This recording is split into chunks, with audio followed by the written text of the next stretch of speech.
Recently I got a suggestion to do a video explaining every win condition, but like that would take years. Today I'm going to show you my take on a rather neat video suggestion, where we go through the general game plans of every win condition in the game. So let's start with the light win conditions. These are really any from 5 elixir and under that provide a quick and potential high damage attacks onto your opponent's tower. These being Goblin Barrel, Miner, Mortar, Hog Rider, Royal Hogs, and Balloon. With all these cards, your goal is to have a cheap enough cycle as to match your win condition up with any investing card that your opponent might have, or to outcycle your opponent's punish card if that's the strategy they're playing. I made like a whole video on punish plays, so here's a flashback to that. Here's an example. Your opponent invests a Golem. You now punish with Ice Golem plus Hog Rider. They end up spending Night Witch and Mega Minion as to keep their tower alive, which you can now Fireball. Right, well, pause. You've spent a Hog, Ice Golem, and Fireball. That's 10 elixir. They've spent a Golem, Night Witch, and Mega Minion. That's 15 elixir. Great, resume the game and now defend that Golem with 5 elixir. The ideal scenario here is that you spent similar amounts of elixir, but you're the player who comes out ahead in terms of damage. Essentially, you want to be waiting for your opponent to be low on elixir and then push in with this highly punishing attack. One against another cheap win condition, your plan is to use defender's advantage to gain an elixir lead on defense, and then push in afterwards using your defending units as free support.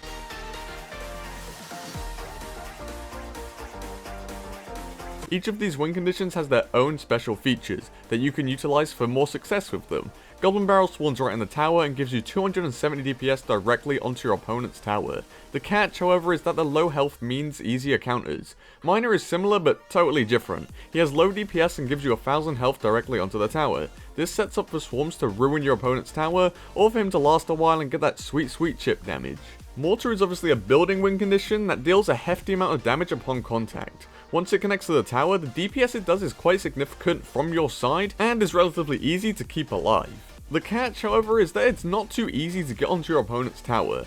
Hogrider is a single fast attacking unit. For 4 elixir, his stats aren't too crazy. His health and damage are taxed for his incredible movement speed, meaning your objective is to simply rush him into your opponent's tower for a few shots at a time. Just 10 hits from the Hog means a tower, so as long as you can cycle him quick and defend well, it's relatively easy to get wins. Royal Hogs follow the same pattern, but are a swarm card. This means that they're more effective against decks with single target attackers, whereas the Hog Rider himself is more effective against decks with a lot of swarm attackers. The same concept goes for getting a tower and then defending well with the Hoggles. Finally, Balloon. The speciality of this one is rather obvious, it flies. Whilst its health and DPS are super low for 5 elixir, that's only because it bypasses all ground attacking units. If your opponent has no air defense, those balloon connections aren't easy just to suck up. Outcycling your opponent's air defense is the way to win with Balloon, along with just being a punish play in itself. Next we move on to versatile win conditions. These are ones that aren't punish plays or investments, instead they're both. These being Giant, Graveyard, Royal Giant, Expo, and the Giant Goblin.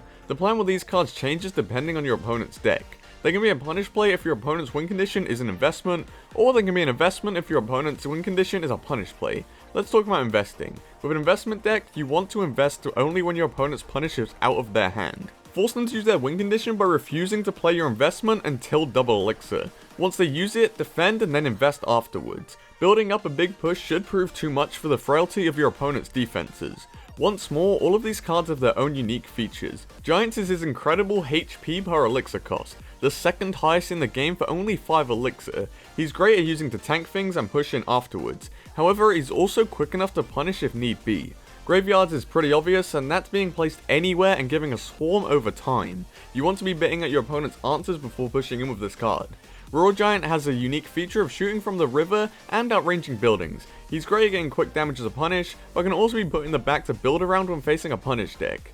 Expo once more is a siege building, with the same unique features as Mortar. Expo, however, does single target damage really quickly to pierce opponents' towers. Getting a lock on is difficult once more, but it's extremely value when locked on and defended well.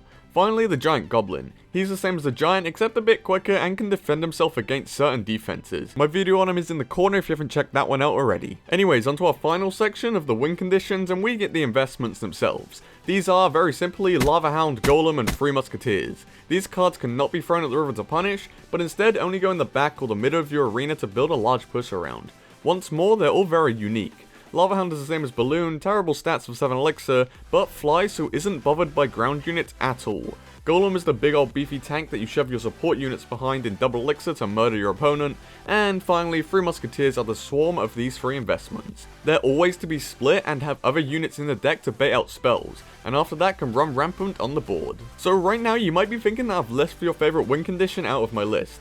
Well, that's probably because they're semi-win conditions. This type of card will go into a deck and give you an alternative way to play if your opponent is countering your plan A very easily. They can be combined with each other or a primary win condition in order to give you a way through a very tough strategy. I'll give you a list of these and describe the general example, but going through them all would take me a year. These cards are Skeleton Barrel, Royal Ghost, Bandit, Battle Ram, Magic Archer, Elite Barbarians, Sparky, P.E.K.K.A, and Mega Knight. Generally speaking, you wish to obtain value by defending with these units first. You then have the entire board to play with using your free defensive counter-attacker. You may wish to support something like a Bandit or a Battle Ram, or you may wish to split push if you have a P.E.K.K.A in the other lane, using these cards to make your opponent defend twice as hard as the overall strategy. You may also see that you can use this card as your primary win condition in some decks. Take the old Mega Knight Hog deck, one of my favourite ever meta decks. If your opponent ran bait with Tornado instead of Inferno Tower, your Hog Rider was hard countered, but your Mega Knight could ruin towers for you. These cards are great to have if your primary win condition has a lot of popular hard counters in the metagame. So there's my general strategy for all of the win conditions in the game,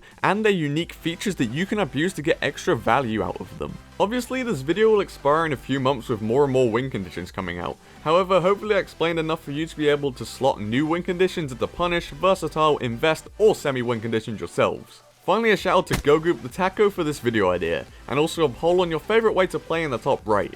Apart from that boys, I hope you enjoyed, and peace.